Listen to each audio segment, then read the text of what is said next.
Graça e paz, amém? Muito bom estarmos aqui para adorar esse Deus vivo, poderoso, maravilhoso, misericordioso, e somente Ele merece a nossa gratidão, nosso louvor e a nossa adoração. Aos irmãos também que estão em casa, nos acompanhando, que a paz do nosso Deus, que excede todo entendimento, esteja na nossa alma, no nosso coração, na nossa mente. Amém? Hoje nós vamos refletir sobre um tema: tristeza e angústia. O que eu faço? E a gente vai aprender com o melhor exemplo que a gente tem, que é do nosso Senhor Jesus.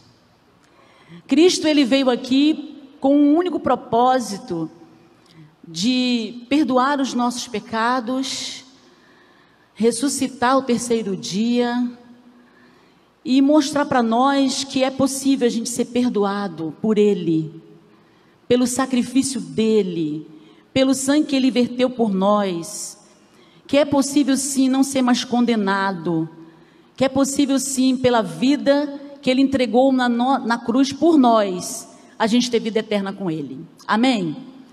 E Ele é o melhor exemplo para nós. Às vezes a gente quer seguir exemplos de pessoas, não é ruim, né? Paulo falou: sejai meus imitadores como eu sou de Cristo. Mas o melhor exemplo a gente a seguir é o do Senhor, porque Ele é perfeito, Cristo é perfeito. E quando eu estava meditando na passagem bíblica de Mateus, daqui a pouco a gente vai ler esses versículos, Mateus 26, 36 a 46, essas duas palavras me chamaram a atenção: tristeza e angústia. Quantas vezes na trajetória de vida já tivemos esses sentimentos? Se a gente parar um pouquinho para a memória entrar em ação, né? Quantas vezes, irmãos, a gente já ficou triste, muito triste, e logo em seguida veio a angústia, porque o texto fala tristeza e angústia. Às vezes a gente fica triste, mas não vem angústia, e às vezes a gente fica muito angustiado. Nesse período agora, então, eu lembrei muito de mim. Eu estava meditando nessa passagem e eu fiquei olhando para a minha vida. É muito fácil a gente apontar o dedo da vida para os outros, né? Ah lá o fulano, como é que tá? Nossa, o Beltrano. Mas eu olhei muito para mim e percebi quantas inúmeras vezes nesse período agora, nesse ano de 2020, inesquecível. Inesquecível no sentido da gente não ficar lembrando com dor, né? Mas lembrar que foi uma experiência, está sendo uma experiência que nós estamos vivendo. Quantas vezes nós tivemos esses sentimentos? Nós ficamos assim, tristes e angustiados. Aqui nesse mundo vamos nos livrar definitivamente dessas experiências? Não. Sinto te dizer isso, se você acha que você não vai ter mais tristeza e angústia aqui. Não vamos. O mundo, ele é caído, e nós temos a natureza pecaminosa. Então a gente não vai ter momentos em que a gente não vai sofrer isso. Eu me lembro quando eu era nova convertida, eu achava que esses problemas nunca mais iam acontecer comigo, né? Esses sentimentos assim, de tristeza, de frustração, decepção, angústia, tudo esse misto, como diz a minha filha, esse combo. Nome da moda, né? Combo. O que fazer quando sentimos tristeza e angústia? O que fazer? A principal questão não é passar por isso. Pois Cristo falou assim: olha, no mundo tereis o quê? Aflições. Então, quando a gente veio para Jesus, a gente veio sabendo que a gente ia ter aflições. Inclusive, sem Ele é pior ainda. Eu creio que os irmãos já devem ter falado essa frase: nossa, está tão difícil. Imagina se eu tivesse sem Jesus. Então Jesus, ele alertou para a gente: olha, vocês vão passar por aflições, vocês vão ter aflições, nós vamos ter aflições. E aflições vêm acompanhadas de tristeza e angústia. João 16:33, Jesus falou isso. Mas como nós vamos nos comportar? Quais são as nossas reações diante desse sentimento, dessa situação? E nas Escrituras Sagradas a gente vai encontrar essas respostas sempre. É a palavra de Deus que vai nos nortear, que vai nos guiar para termos um comportamento diante das tristezas e das angústias. Vamos ler a palavra? Abre em Mateus capítulo 26 e vamos ler esses versículos aí.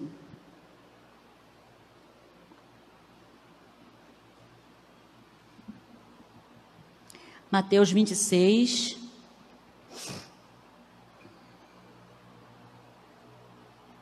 Capítulo 26, 36. Amém? Jesus no Getsemane. Em seguida, foi Jesus com eles a um lugar chamado Getsemane e disse a seus discípulos: assentai-vos aqui, enquanto eu vou ali orar. E levando consigo a Pedro e aos 2 filhos de Zebedeu, começou a entristecer-se e angustiar-se.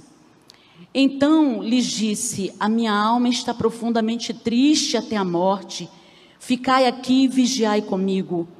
Adiantando-se um pouco, prostrou-se sobre o seu rosto, orando e dizendo: meu Pai, se possível, passa de mim este cálice, todavia não seja como eu quero, e sim como tu queres.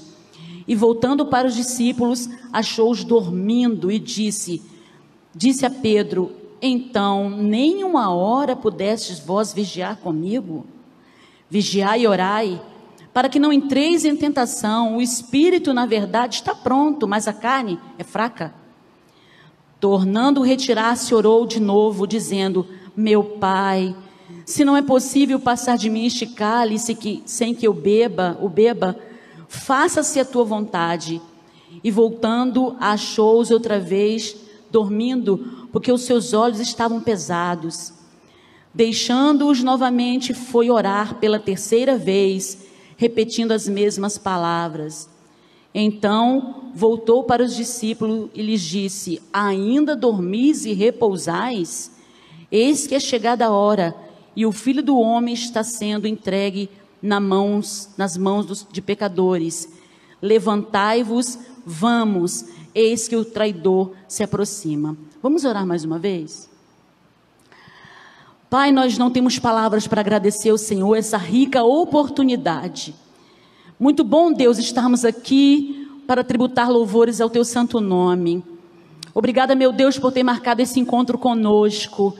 Viemos aqui, Pai, para ouvir a tua voz. O Senhor já tem falado através dos louvores, das orações, e agora vamos ouvir a tua voz através da tua palavra, Pai.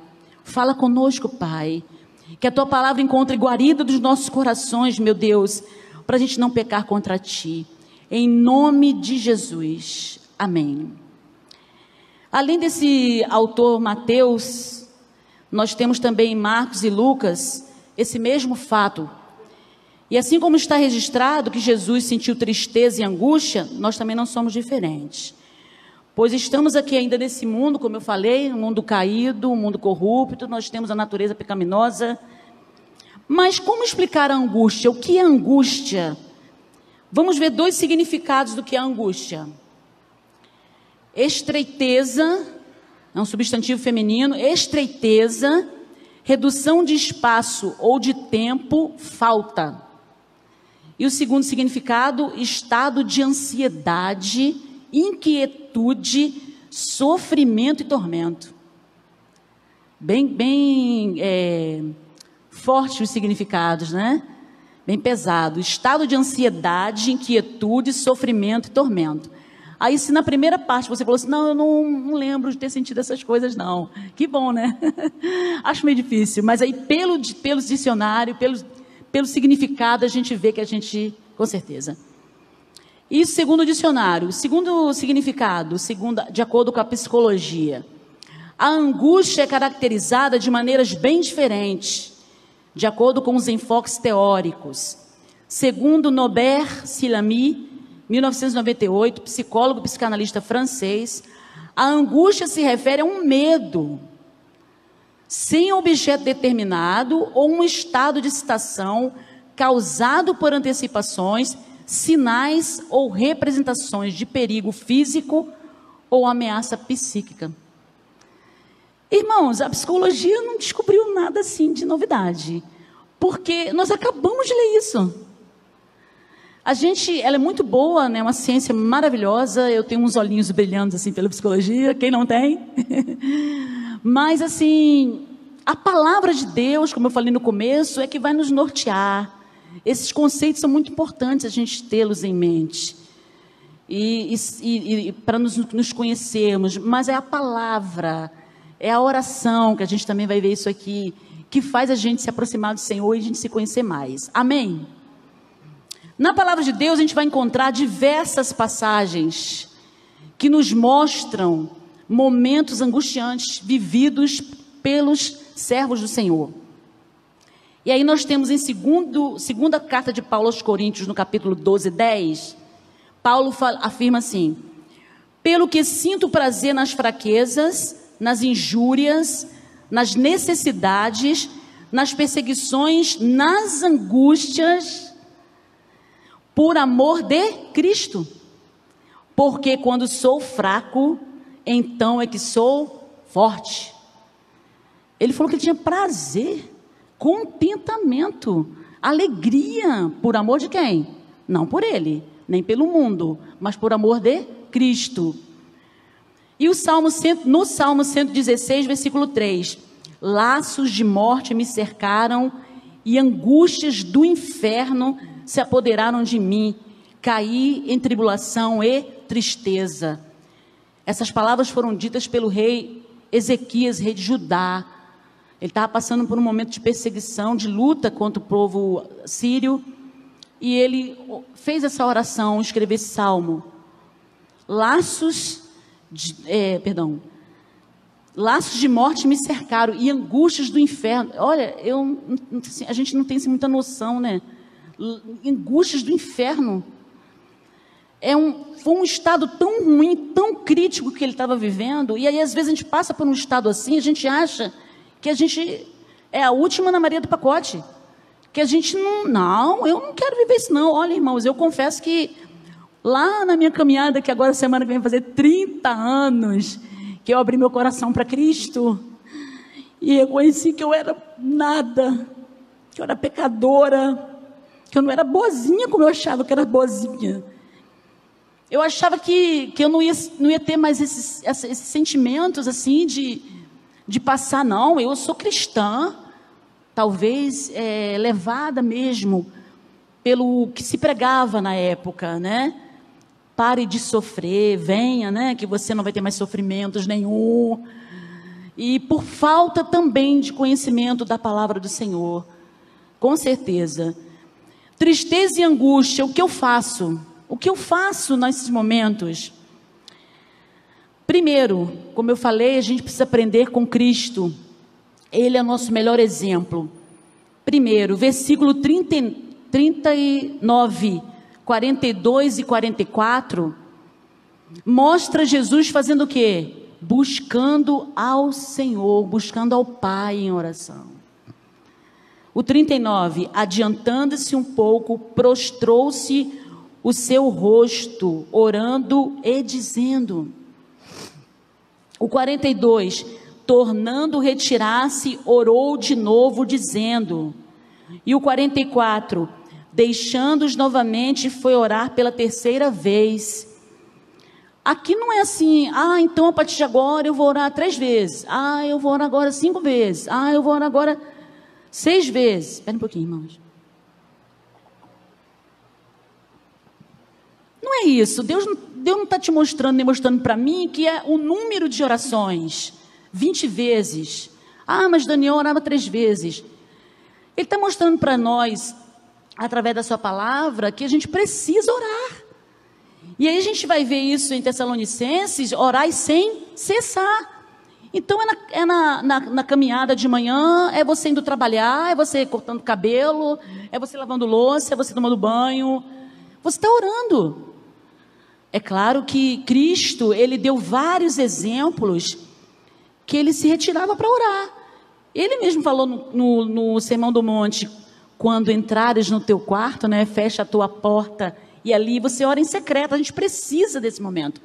Inclusive, há vários textos nos evangelhos que a gente encontra Jesus se retirando para orar, saindo para orar. Ele foi orar, mas a multidão não deixava às vezes ele ficar sozinho. E nessa passagem aqui, ele foi com seus discípulos para o Monte das Oliveiras. E ele falou: eu vou orar. E levou Pedro, Tiago e João. Mas quando ele estava falando que eu vou ali orar, o que veio? O que aconteceu com Jesus? Se entristeceu e angustiou-se. Mas por quê? Por que Jesus passou por isso? Porque ele sabia, irmãos, o que o aguardava. Ele sabia o que ele iria viver por nós. Nós cantamos aqui. Jesus sabia que ele ia ser preso, ele sabia que ele ia ser julgado, ele sabia que ele ia ser condenado à morte, morte de cruz, por amor a quem? A nós. Aleluia. Então, esse período, essas fases aí que ele ia viver, ele, sabendo que ele ia passar por isso, que isso é um plano do Senhor, ele veio à terra, ele se formou homem para isso, veio como homem para isso. Ele sabia que não ia ser tão simples, tão fácil. Às vezes a gente recebe uma notícia, né? Essa semana a gente perdeu um amigo nosso, um rapaz jovem. O pessoal que foi da primeira igreja aí vai lembrar do Emerson, né? Nossa, assim, estava saindo do mercado, o Luciano mandou notícia, eu fiquei assim, quase que eu falei: será que é verdade? Porque tem tanta fake news, né? Gente, um cara novo. No comecinho da semana foi um outro jovem que a Márcia Prachete pediu oração pela família, um rapaz de 26 anos, infartou. Então, assim, são notícias que às vezes nós não estamos esperando. Eu me lembro quando meu sogro faleceu, recebemos a notícia de madrugada, 3 horas da manhã. A gente não estava esperando. E às vezes nós estamos esperando. Às vezes por um diagnóstico que a gente não quer receber. Como há 7 anos atrás eu peguei um resultado de um diagnóstico e estava escrito suspeita de malignidade. Aí o que você pensa com um negócio desse? Suspeita de ser maligno. Pronto, desabei. Eu vou chorar. Jesus chorou, está aqui. Não nessa passagem, mas em outra. Chorei. Falei: não, peraí.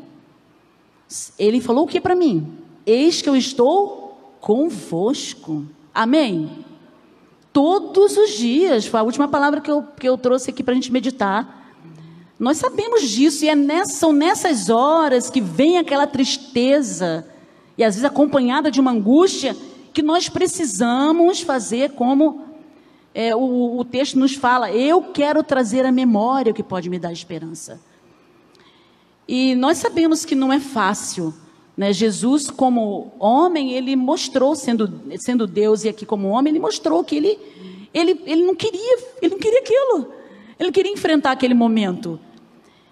Mas, apesar disso, dele saber disso, o que ele fez? Ele foi orar. Quando ele se retirou, obrigado, pastor. Quando ele se retirou para orar, é lógico que ele já sabia que ele ia ficar triste, ele ia se angustiar até... Angústias mortais, né? Angústia de consumir, como o rei Ezequias falou lá, né? Algo assim terrível. E aí muitas pessoas nessa hora, às vezes nós também, o que nós fazemos? A gente fica com raiva.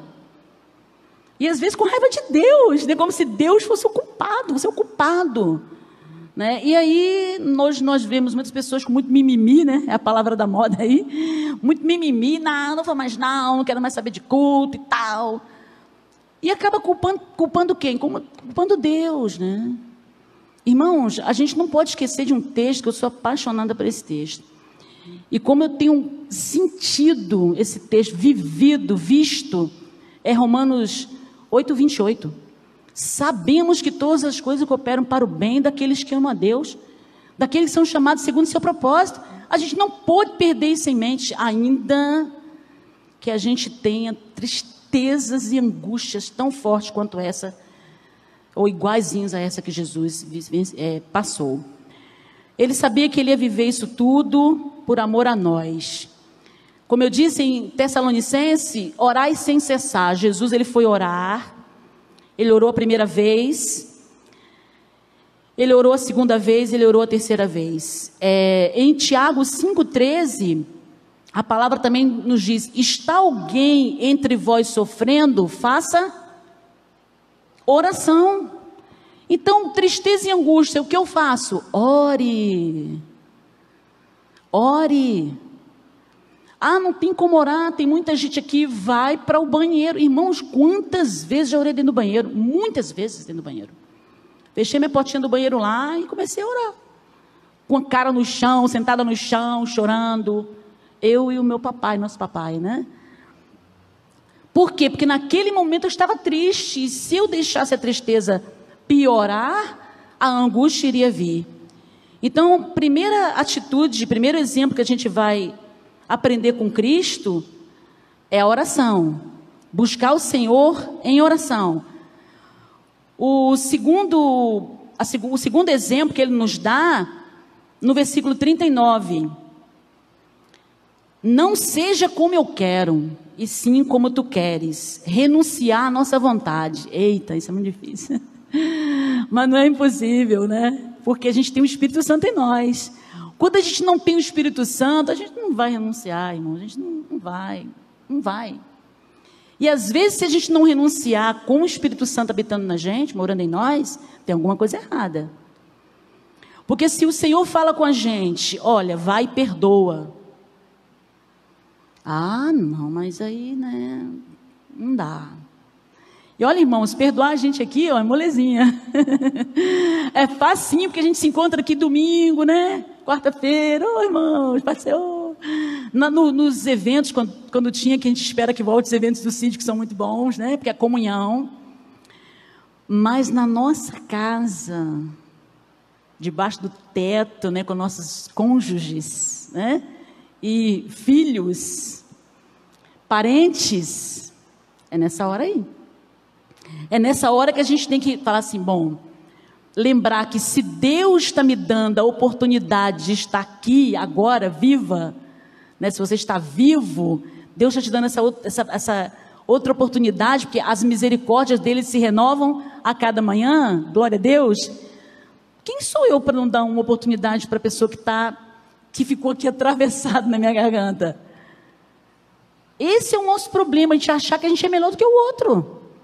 Não, mas o que ele fez... Não é o que ele fez ou o que ela fez, é a pessoa.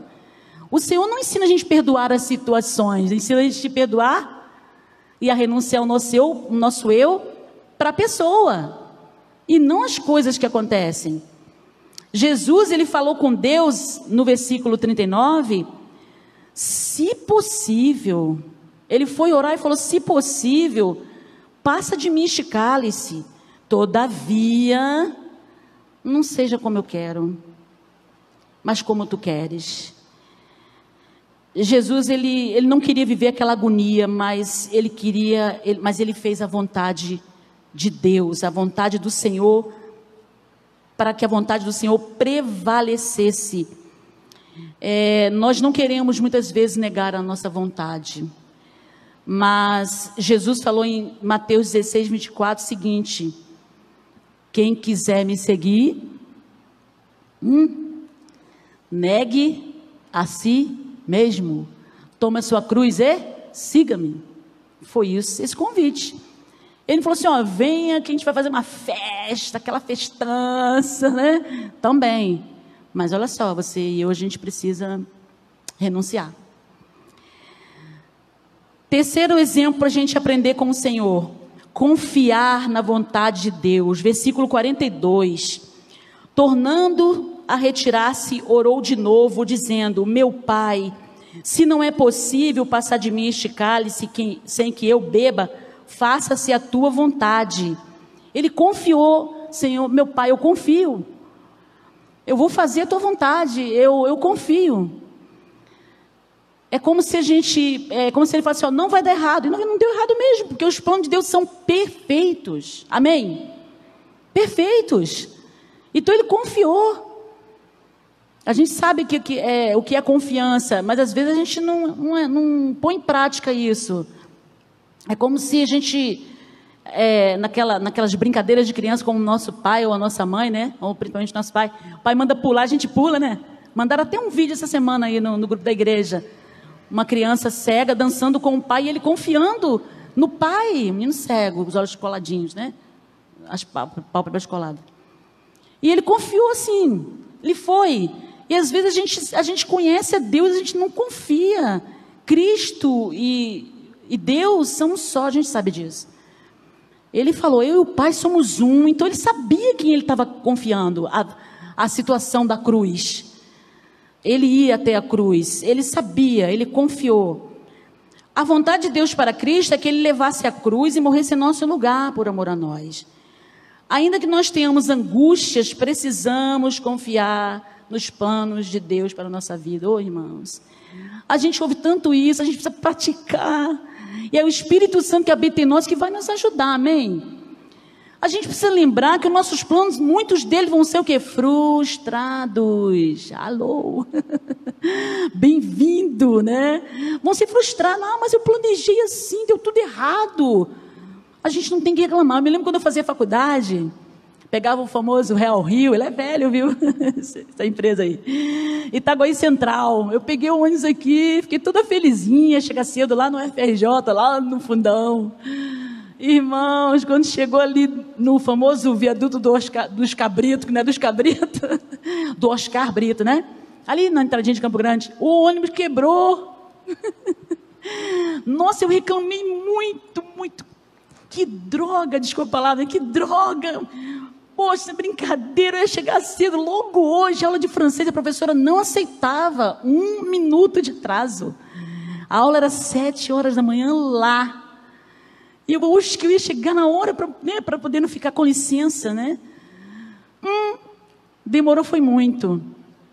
E aí, o outro ônibus que veio, não demorou muito, né? O outro ônibus que veio, me entraram. Eu não consegui entrar, quando eu vi já estava dentro do ônibus. E foi assim a experiência. A outra vez foi, vindo de lá para cá, o ônibus quebrou. Eu reclamei. Reclamei de novo. E aí, o que aconteceu? O ônibus passou, deu sinal, o ônibus não parou para mim, eu fiquei chateada. Quando veio o outro, eu entrei, lógico, estava indo para casa, passei pelo ônibus que não tinha me parado, ele estava quebrado. Então, assim, são experiências, né, na nossa vida, né, que a gente precisa confiar, né, e não reclamar, não murmurar, entregar a nossa vida para o Senhor, entrega teu caminho ao Senhor, confia nele, o mais ele fará. Esse texto é da minha conversão. Vamos confiar, porque os planos dele são perfeitos. A palavra do Senhor diz que os planos do Senhor são maiores do que os nossos planos. Amém? Quarto exemplo é fazer a vontade de Deus e obedecê-lo. Obedecê-lo. Eita, obedecer é um negócio tão difícil. Lembrando que obediência, a gente já começa em casa quando a gente é criança, né? Não vai não. Ah, mas eu queria ir. Não faz isso não. Ah, mas eu queria fazer. Quando a gente é criança, a gente faz isso.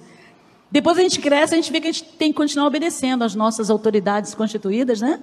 Isso é bíblico e a gente, mesmo sem conhecer a palavra, a gente já sabia disso. Mas aqui, no versículo 46, Jesus falou, levantai-vos, vamos, eis que o traidor se aproxima.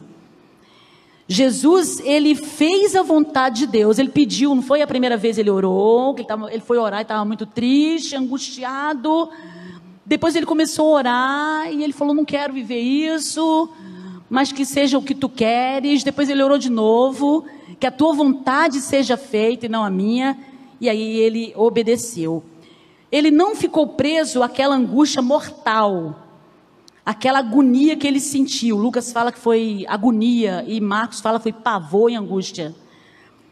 Ele sentiu, mas ele fez o quê? Ele obedeceu. Ele saiu do lugar onde estava para que o plano de Deus se cumprisse, que era a prisão logo em seguida. E aí muitas vezes a gente permite que a angústia nos paralise. A gente fez um estudo durante o início do isolamento, que foi sobre o medo. Não sei se os irmãos lembram do estudo que a gente fez em casa, né? O medo, ele pode paralisar, ele tem um seu lado bom, que aí nem você nem eu, a gente toma decisões precipitadas para depois chorar amargamente, mas às vezes ele paralisa a gente. E a angústia, ela não pode nos impedir, irmãos. A angústia, a tristeza e a angústia que Jesus viveu ali naquele momento, não foi impedimento para que o plano de Deus executasse. Sabe por quê? Porque agindo Deus, quem vai impedir? Quem? Ninguém. Glória a Deus. A crucificação aconteceu. E o nome do Senhor foi exaltado, e é exaltado até hoje. Cantamos aqui, né? Exaltado, majestoso tu és. Então, a angústia não pode nos engessar, criar uma raiz dentro da gente, fixar morada. Não é isso que Deus quer que a gente permita que aconteça. Amém? Conclusão. Quando sentirmos tristeza e angústia, devemos buscar ao Senhor em oração. Ore. Ah, mas eu não sei o que eu vou falar. Não tem problema. Né? Não tem problema, não, fique em silêncio, que o nosso paizinho querido, ele olha lá dentro do nosso coração, irmãos. Quantas pessoas nós já passou pela nossa vida, né? Passaram pela nossa vida, que tinham uma eloquência, né? As palavras lindas na hora de orar, e onde elas estão hoje? Deus não quer palavras bonitas, enfeitadas. Os fariseus faziam isso, irmãos. Ele quer que a gente ore. Quando a gente ora, a gente busca dependência. Eu não estou sozinho, eu tenho alguém, esse alguém está acima de mim, ele é todo poderoso, soberano. Eu dependo de ti. Foi isso que me moveu durante esse período, que não foi fácil aqui para ninguém, não está sendo ainda. Apesar de ter uma falsa aparência que acabou não, a pandemia está aí. Renunciar à nossa vontade. Deus manda que a gente faça o quê? Caminhe mais uma milha. Entrega a capa. Oferece a face. É difícil, né? Mas nós temos o Espírito Santo que nos ajuda. Confiar na vontade de Deus. Sempre, sempre. Abacuque fala, ainda que a figueira não floresça, todavia eu me alegrarei. Praticar a sua vontade, obedecer. A obediência é uma das marcas nossas, né? Tem que ser. Uma das características nossas, das pessoas olharem para nós e ver assim, aquela pessoa ali é cristã. Porque tanta falcatrua acontece na empresa e ela não entra nessa armadilha, nessa combinaçãozinha, né? Tanta fofoca tem no trabalho e ela está sempre fora. Ela não participa dessas fofoquinhas. Fulano falou tanta coisa ruim com ela, o parente dela, são exemplos, né? A gente tem na vida. E ela está lá, firme e forte, né? Trata a pessoa bem, recebe bem. Mas não é para fazer, não. Eu faço, né? Bater no peito, igual o fariseu lá da praça, do texto que a gente conhece. O Senhor está vindo no nosso coração, irmãos. Então, essa é a obediência que Deus quer de nós. A angústia não pode ser um muro criado por nós para nos separar do nosso Deus, mas deve ser uma ponte construída por nós para nos levar ao Senhor nosso Deus. Essa frase é minha. Eu que escrevi essa frase. Vou ler outra vez com mais calma. A angústia não pode ser um muro criado por nós. O que o muro é? O muro separa. Os Estados Unidos está construindo um muro, né? Para separar. Estão construindo. A angústia não pode ser um muro que a gente vai levantando devagarzinho, sorrateiramente, sutil, para separar a gente de quem? Deus, você fica aí do lado do muro que eu fico do lado de cá. Mas ela deve ser uma ponte, a gente tem que construir uma ponte para que a gente possa passar por essa ponte e ir para quem? Por os braços do Pai. O melhor lugar do mundo é nos braços do nosso Pai. A gente já cantou isso uma vez, há muito tempo atrás, né? Agora eu quero encerrar, irmãos, com um pensamento que não é meu, é do nosso reverendo Hernando Dias Lopes, gosto muito dele. Preste bem atenção.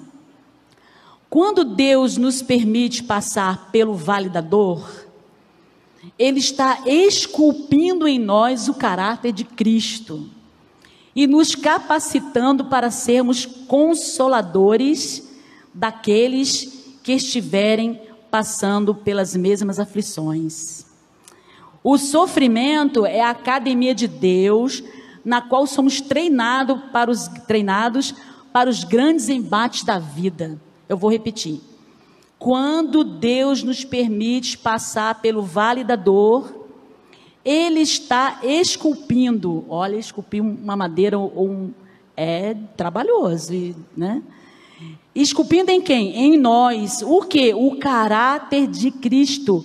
E nos capacitando para sermos consoladores daqueles que estiverem passando pelas mesmas aflições. Você já se pegou assim? Não fica assim não, eu já passei por isso aí. Já? Com certeza. Falando para alguém, olha, fique em paz.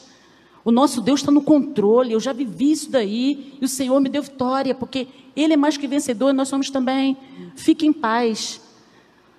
Nós fomos feitos para consolar, o Senhor coloca em nós o caráter de Cristo, foi o que nós acabamos de ver aqui no livro de Mateus, para que a gente seja consolador. Em que momento? Nas aflições. Porque nas alegrias as pessoas não querem ser consoladas, as pessoas querem festejar. E aí no finalzinho ele diz, o sofrimento é a academia de Deus, na qual somos treinados para os grandes embates da vida. A academia está na moda, né? Sempre teve. E a gente quer, né, fortalecer, ganhar massa boa, perder o que tem que perder, estar bem, ganhar mobilidade, ganhar disposição. Mas a academia de Deus, irmãos, é sofrimento, né? Mas é um sofrimento para quê? Quando a gente passa pelos sofrimentos, que Jesus falou, você vai ter aflições. A gente é treinado para as coisas que vão vir.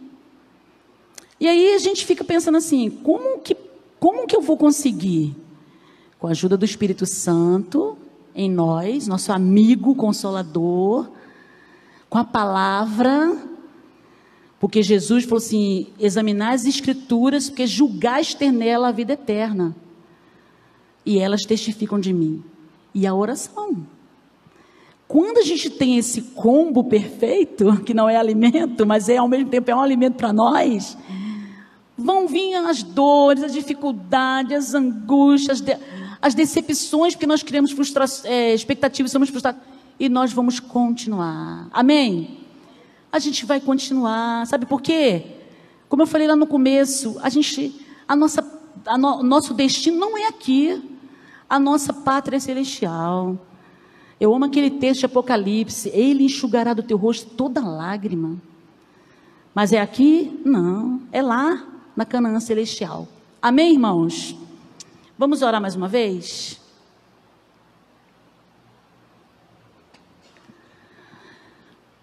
Pai querido, é muito bom a gente saber o que o Senhor deseja que nós façamos, Pai.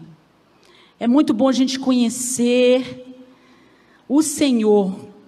Quando a gente conhece o Senhor, a gente se conhece. E é através da palavra que a gente fala contigo, Deus, em qualquer momento da nossa vida. Obrigada, meu Pai, porque a gente encontra força em Ti, a gente encontra alegria em Ti, a gente encontra coragem em Ti, força para continuar em Ti.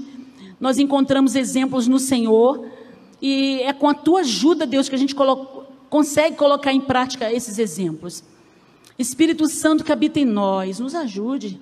A gente carece de Ti, a gente necessita de Ti, como a gente precisa do ar para respirar, a gente precisa do Senhor.